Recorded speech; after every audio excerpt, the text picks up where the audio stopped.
Hello नमस्कार दोस्तों, मैं मयंक तोमर आप सभी का मार्स एकेडमी में स्वागत करता हूं। और जैसे आपकी मदद से मैं दिन दोगुना रात चौगुना तरक्की कर रहा हूं, तो मेरी ये दुआएं हैं कि आप भी फटाफट सिलेक्शन करें और लें और यहाँ से फटाफट जॉब पे पहुँचे और फिर मेरे साथ आएँ कि हाँ हम बिस्तर से पढ़े थे और फिर हम बैठ के चाय पे चर्चा करेंगे, ठीक है ना।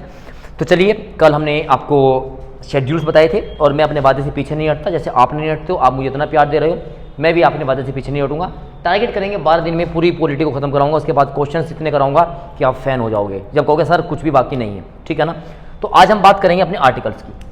किसकी बात करेंगे? आर्टिकल्स की बात करेंगे। इसके साथ साथ हम पार्ट की बात करेंगे। मैंने आपको बताया था जब हमने अपना बेसिक संविधान बनाया था, बेसिक कॉन्स्टिट्यूशन बनाया था, तब हमारे पास 22 भाग थे। अब कितने भाग है? 25 भाग है। तो भाग की बात करेंगे और आर्टिकल्स की बात करेंगे, ठीक है। चलिए, तो कंप्यूटर जी करें स्टार्ट।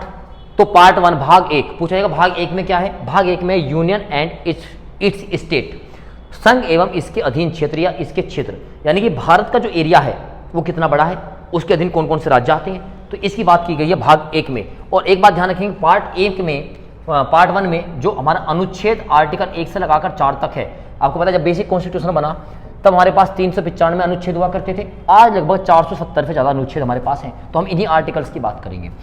तो यहाँ पर पार्ट 1 में आर्टिकल 1 से लगाकर 4 तक की बात की गई है, आर्टिकल 1 to 4। पार्ट 1 किससे रिलेटेड है? पार्ट 1 रिलेटेड है भारत एवं इसके राज्य क्षेत्र या इसके अधीन क्षेत्र। चलिए बात करते हैं आर्टिकल नंबर 1। आर्टिकल नंबर 1 क्या कहता है? अनुच्छेद 1 कहता है India that is Bharat. India that is Bharat, note कीजिएगा। यानी कि जो ये हिंदुस्तान वगैरह बताते हैं, आर्यव्रत बताते हैं, ऐसा भारत का संविधान नहीं बताता है।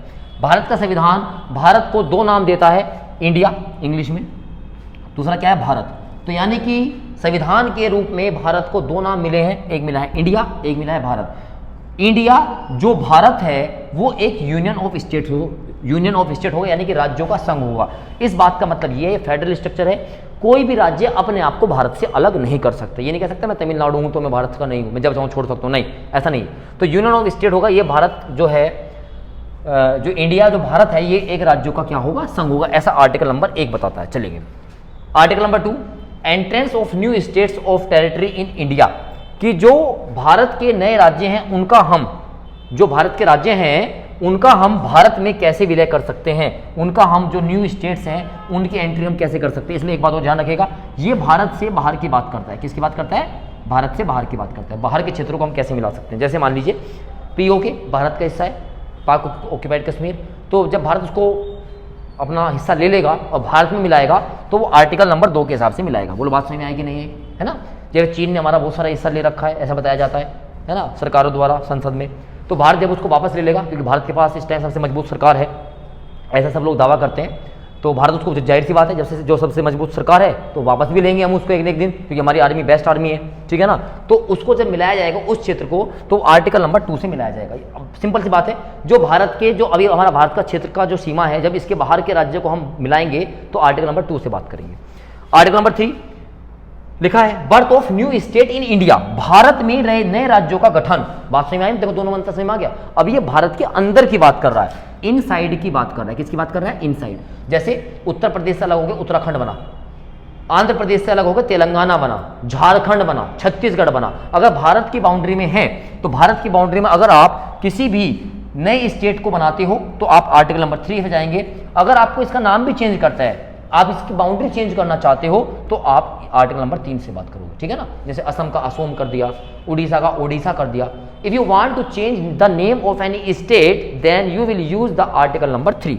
यानी कि ये भारत के अंदर की बात करता है, आर्टिकल नंबर 3, और आर्टिकल नंबर 4 किसकी बात करता है? ये बात करता है आउटसाइड की। बताइए इतनी बात समझ में आएगी नहीं आई? और एक बात और समझेंगे, आर्टिकल 2 में संशोधन करने के लिए आपको राष्ट्रपति की परमिशन की आवश्यकता नहीं है। इसमें पार्लियामेंट जो संसद होती है वो डायरेक्टली कर सकती है। लेकिन अगर भारत के अंदर आपको किसी भी राज्य का नाम बदलना है, आपको कुछ भी करना है, तो आपको यहां पर राष्ट्रपति की क्या करनी पड़ेगी? परमिशन लेनी पड़ेगी। चलेंगे आगे।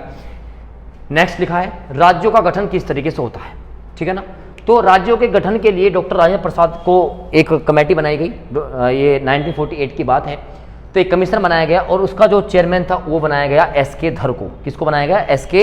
धर को बनाया गया। और ये इलाहाबाद हाई कोर्ट के क्या थे? एक जज हुआ करते थे, ठीक है ना। एक ये रिटायर्ड जज थे। तो इसको भाषा के आधार पर बोला, लैंग्वेज एंड कल्चर की हम भाषा और संस्कृति के आधार पर राज्य बनाए। तो बिल्कुल इस आयोग ने बिल्कुल मना कर दिया, बोला नहीं बना सकते। हाँ, एडमिनिस्ट्रेशन यानी कि प्रशासन के आधार पर हम राज्यों का गठन कर सकते हैं। तो एस के धर साहब ने भाषाओं के आधार पर, कल्चर के आधार पर जो रिपोर्ट पेश की थी उसमें साफ साफ मना कर दिया गया था। चलेंगे नीचे। फिर एक कॉन्फ्रेंस होती है, जयपुर सेशन होता है 1948 में कांग्रेस का, और इसकी जो प्रेसिडेंट है वो आपके पी सीतारमैया होता है, इसको पट्टाभी सीतारमैया बोलते हैं। तो पट्टाभी सीतारमैया भी इसके बाद एक कमेटी और बन जाती है, JVP जवाहरलाल नेहरू, वल्लभ भाई पटेल और ये पट्टाभी सीतारमैया। तो JVP कमेटी बनती है और इन्होंने भी कह दिया भैया लैंग्वेज के आधार पर, भाषा के आधार पर हम राज्यों का गठन नहीं कर सकते। यानी कि जो रिपोर्ट एस के धर की थी वो भी JVP जवाहरलाल नेहरू, वल्लभ भाई पटेल और पी सीतारमैया की जो पट्टाभी सीतारमैया थी उसके ही बात को माना गया। इन्होंने कहा अगर हमें यूनिटी, सिक्योरिटी और इकोनॉमी प्रोग्रेस है तो इसके आधार पर ही हम राज्यों को अलग अलग बांट सकते हैं, अदरवाइज हम राज्यों का नहीं बना सकते। लेकिन अब साउथ जो आपका दक्षिण भारत था, साउथ इंडिया था, उसमें का एक लीडर था जिसका नाम था श्री रामल्लू था। 1950 में इसने आमरण अनशन किया, 1952 में ये मर जाता है। मरने के बाद 56 दिन तक भूखा रहा था, आमरण अनशन किया था। तो उसके बाद जवाहरलाल नेहरू ने फिर कहा भाई देखो इसको क्या किया जा सकता है। तो 1953 में स्टेट रीऑर्गेनाइजेशन कमेटी बनती है, कमीशन बनता है, राज्य पुनर्गठन आयोग बनता है। और इसी राज्य पुनर्गठन आयोग के जो अध्यक्ष थे ये फजल अली साहब थे। कौन थे? फजल अली साहब थे। और इनके दो और अन्य सहायक थे जिसका नाम लिखते था हरदेनाथ कुंजरू साहब और KM पनियक्कर और हरदेनाथ कुंजरू मिल जाते हैं किसके साथ? फजल अली के साथ। और ये कहते हैं कि चलिए बताइए कि हम जो हमारे पास ये जो आंध्र प्रदेश है इसको हम बनाएंगे अब, ठीक है ना। तो 1956 में आता है स्टेट रीऑर्गेनाइजेशन एक्ट, 1956 में आता है राज्य पुनर्गठन आयोग जिसके हेड कौन थे? फजल अली थे। और 14 स्टेट और 6 यूनियन टेरिटरी बनाई जाती है। यानी कि भारत में जो आपके राज्य हैं वो कितने राज्य थे? 14 राज्य थे। आज कितने हैं? 28 हैं। और 6 क्या थे? केंद्र शासित प्रदेश थे। अब कितने हैं? 8 हैं। तो उस टाइम पे ये बनाए गए। तो 1960 में बॉम्बे के 2 भाग कर दिए गए, गुजरात बनाया गया 15वां और ये महाराष्ट्र, जो गुजरात महाराष्ट्र सब एक हुआ करता था। इसके बाद फिर पंजाब पे आ जाओ, पंजाब से क्या किया गया? हरियाणा अलग किया गया, चंडीगढ़ अलग किया गया, पंजाब अलग किया गया। बात समझ में आ गई क्या? चलेंगे ऊपर, ठीक है ना। तो ये मैंने यहाँ पर थोड़े से आपको स्टेट बता दिए। चलिए तो पार्ट सेकंड आता है आपका सिटीजनशिप, नागरिकता। नागरिकता हमने कहाँ से ली है? ब्रिटेन से ली है। नागरिकता हमने कहाँ से ली है? ब्रिटेन से ली है। और हमारी नागरिकता कैसी है? ये है सिंगल सिटीजनशिप, यानी कि एकल नागरिकता। ये क्वेश्चन लिखते हो चलना, एकल नागरिकता। जैसे अमेरिका की दोहरी नागरिकता, यहाँ पे क्या है? एकल नागरिकता है, हम इंडियन है, काम खत्म। चलिए तो आर्टिकल नंबर 5 क्या बताता है? डेफिनेशन ऑफ द सिटीजनशिप, नागरिकता की परिभाषा क्या होगा, ऐसा आर्टिकल नंबर 5 बताता है। 26 जनवरी 1950 who is born in India, जो 26 जनवरी 1950 को भारत में पैदा हुआ, इसके बाद पैदा हुआ हो। His parent or either of them are Indian, उसके माता पिता में से कोई भी एक क्या हो? भारतीय हो। He has been residing in India for 5 years, ये वो 5 वर्षों से भारत में रह रहा हो। ही केम फ्रॉम पाकिस्तान बिफोर 19 जुलाई 1948, 19 जुलाई 1948 से पहले भारत में आ गया हो तो भी नागरिक समझा जाएगा, ये लिखा हुआ है इसके अंदर। His parent were born in undivided India, और उसके जो माता पिता हैं वो अविभाजित भारत में पैदा हुए हों। अगर इन 6 की 6 कंडीशन में से वो कोई भी एक कंडीशन मान लेता है तो वो भारत का नागरिक कहलाएगा। चलेंगे इसके बाद बीच के आपके काम के नहीं है। आर्टिकल नंबर 9 की बात करते हैं। आर्टिकल 9 नंबर में लिखा है टर्मिनेशन ऑफ सिटीजनशिप, कि भारत में अगर आपको नागरिकता का अंत है वो किस तरीके से होगा?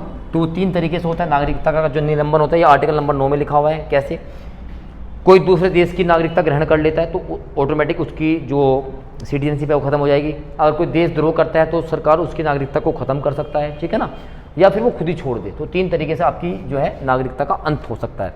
आर्टिकल 10 लिखा हुआ है rights of the citizenship can not be terminated without making such laws in the parliament, कि जब तक कि संसद में कोई भी कानून नहीं बनाया जाता तो उसके बिना आपकी जो नागरिकता के जो अधिकार है उसको टर्मिनेट नहीं किया जा सकता। और एक बात मैं बता दूं, नागरिकता के सारे जो अधिकार हैं उसमें चेंज करने के जो अधिकार हैं वो हमारे पास पार्लियामेंट को है, संसद को है, इसके अलावा किसी को भी नहीं। यानी कि parliament is the supreme power on the to take any decision about the citizenship. नागरिकता के मामले में सर्वोपरि हमारी कौन सी है? संसद होती है, उसके बाद कोई नहीं है। आर्टिकल 11 इंपॉर्टेंट है। Parliament has the right to make amendments in the laws of citizenship. संसद को अधिकार है कि वह नागरिकता के कानूनों में संशोधन कर सकता है, तो यानी सुप्रीम पावर है, ठीक है ना। चलिए, अगर कुछ बच्चे समझ रहे होंगे सर जी वो आर्टिकल नंबर 6 में क्या था, भाई आर्टिकल नंबर 6 में वो है जो भारत से लोग पाकिस्तान गए थे उनके बारे में बात की गई, उनकी नागरिकता का क्या होगा, और साथ में बात की गई है जो लोग पाकिस्तान से भारत आए थे उनके बारे में बात की गई है, इंपॉर्टेंट नहीं है। और आर्टिकल 8 में बात की गई है PIOs की, ठीक है ना, पर्सन्स ओरिजिन ऑफ इंडिया, ठीक है ना, PIO, ठीक है ना, तो उनकी बात की गई, वो इंपॉर्टेंट नहीं है, अगर किसी को जानना है तो मैं बता सकता हूँ, ठीक है। चलिए, तो पहला हमारा एक्ट आता है सिटीजन एक्ट 1955, यानी कि नागरिकता अधिनियम 1955। हालांकि इसमें बहुत बार संशोधन हुए, लास्ट टाइम 2019 में संशोधन हुआ था, 86 में होता है संविधान संशोधन, 92 में, 2003, 5, 15 और 29, तो लास्ट में जो हुआ 2019 में हुआ था। 5 ways to get the citizenship, 5 तरीके हैं जिससे आपको क्या मिल सकता है, नागरिकता मिल सकती है, हमने डिस्कस किया था। और 3 ways टू टर्मिनेट सिटीजनशिप, और 3 तरीके हैं जिससे आपकी नागरिकता जा सकती है, जो मैंने आपको अभी बताई, ठीक है ना। चलेंगे आगे, ये कौन कौन से तरीके हैं, आपको भारत में से नागरिकता कैसे मिल सकती है। सिटीजनशिप बाय बर्थ, जन्म से नागरिकता, आप यहीं पैदा हो गए, तो अब ये नहीं कि कोई अमेरिका से कोई कपल आया, उनका बच्चा यहाँ पैदा हो गया तो नागरिक हो जाएगा, ये बात नहीं है, ठीक है ना। वो जन्म से नागरिक मतलब जो भारत में का ही है, उसके माता पिता भारत के, वो भारत में पैदा हुआ है तो नागरिक माना जाएगा। सिटीजनशिप बाय डिसेंट, वंश परंपरा से नागरिक, जैसे हमारी परंपरा चली जाती है वंशों से, ठीक है ना। उसके बाद सिटीजनशिप बाय रजिस्ट्रेशन, पंजीकरण से, आप बाहर के लोग हो, आप भारत में आओ, आप सिटीजनशिप के लिए क्या कर सकते हो, रजिस्ट्रेशन कर सकते हो, और आपको नागरिकता पे देने पर भारत की सरकार विचार कर सकती है। सिटीजनशिप बाय नेचुरलाइजेशन, देशीकरण से नागरिकता आपको मिल सकती है। और सिटीजनशिप बाय एक्वायर्ड टेरिटरी, अर्जित भूभाग से नागरिकता आपको मिल सकती है। इस बात का मतलब ये नहीं कि आप बाहर से आओ, भारत में ज़मीन खरीद लो तो आप नागरिक बन जाओगे, नहीं। जैसे भारत ने पूरे चीन पे कब्जा कर लिया, तो जो पूरे चीन के नागरिक हैं वो किसके हो जाएंगे, भारत के हो जाएंगे, और वो भारत के नागरिक कहलाएंगे। तो इसका बात का मतलब ये होता है। फिर लिखा है 3 ways to terminate the citizenship, तो जो आपकी नागरिकता है वो कैसे खत्म हो सकती है। पहला, स्वतः ही त्याग देना, अपने आप ही आपने छोड़ दी नागरिकता, काम खत्म, ठीक है ना। उसके बाद बर्खास्त, यानी कि जो गवर्नमेंट है वो आपकी सिटीजनशिप आपको क्या करे, आपको टर्मिनेशन कर दे। और फिर तीसरा क्या है, आपको उससे वंचित कर दिया जाएगा, आपको डिस्प्रिवेशन किया जाएगा कि भाई आप इस लायक नहीं हो, आपने देश के खिलाफ काम किया है, और आपकी हम जो नागरिकता है वो क्या करते हैं, खत्म करते हैं। तो ये हमने आपको 2 भाग बताए हैं आज। पहला भाग बताया मैंने आपको संघ एवं राज्य क्षेत्र, दूसरा बताया नागरिकता, तो इसी में हमने थोड़ी सी बात की है अच्छे से। तो ये कुछ आप बहुत अच्छे से कर लेंगे, क्योंकि नेक्स्ट जो पार्ट है वो आपका क्या है, वो आपका चलेगा मौलिक अधिकार, बहुत इंपॉर्टेंट है, तो उसको हम नेक्स्ट लेक्चर में करेंगे। लाइक शेयर सब्सक्राइब जरूर कर दीजिए, अपने जो व्हाट्सअप है उसके स्टेटस पे लगा दिया करो यार, ठीक है ना। मयंक सर आपसे इतनी बात तो मान सकते हैं आपकी, है ना, इतनी बात तो आपसे मनवा भी सकते हैं, ठीक है। तो इतना कर दीजिएगा, लाइक वाला बटन जरूर दबाएं, शेयर जरूर करें। थैंक यू, जय हिंद, जय भारत।